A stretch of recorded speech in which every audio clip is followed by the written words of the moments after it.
আজকে তোমাদের সাথে শেয়ার করব ভীষণই ইজি অ্যান্ড হেলদি একটা রেসিপি। তো চলো তার জন্য কি কি লাগবে দেখে নিই। প্রথমেই আছে ওটস, কলা, ডিম, মেল্টেড বাটার, দুধ, বেকিং পাউডার, বেকিং সোডা আর আছে মধু। আর এখানে আরেকটা জিনিস আমি অ্যাড করতে ভুলে গেছি, যেটা হচ্ছে ভ্যানিলা এসেন্স। আমি নিয়েছিলাম টোটাল 50 গ্রাম ওটস, আর ওটসটাকে মিক্সিং জারে দিয়ে খুব ভালো করে পাউডার করে নিয়ে কলাটাকে এদিকে ম্যাশ করে সাইড করে রেখে দিয়েছিলাম।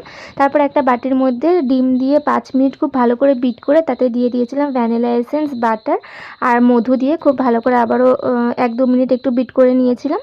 তারপর ওর মধ্যে দিয়ে দিয়েছিলাম আগে থেকে ম্যাশ করে রাখা কলাটা দিয়ে আবারও 1 মিনিট একটু বিট করে নিয়ে আর দিয়ে দিয়েছিলাম ওটসের পাউডারগুলো।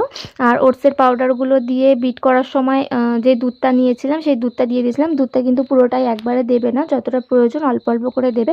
তারপরে দিয়েছিলাম বেকিং পাউডার, বেকিং সোডা। ব্যাটারটা যেহেতু খুবই কম ছিল, আমি এখানে মাপ মতো একটা বাটি নিয়ে নিয়েছিলাম। তারপরে এটা আমি 170 ডিগ্রি সেলসিয়াসে 25 মিনিটের জন্য আগে থেকে প্রিহিট করা ওভেনে বেক করেছিলাম। কেকটা যেহেতু একটা বাচ্চার জন্য নেওয়া হয়েছিল, যার কারণে আমি এখানে কোনো চিনি ব্যবহার করিনি। তোমরা চাইলে কিন্তু মধুর বদলে চিনি ব্যবহার করতে পারো, আর বাটারের বদলে তেলও ব্যবহার করতে পারো, কোনো প্রবলেম হয় না। কেকটা কিন্তু একদিক থেকে যেমন হেলদি হয় তেমন কিন্তু টেস্টিও হয়। ছোট থেকে বড় তোমরা সবাই এই কেকটা ট্রাই করতে পারো। টাটা।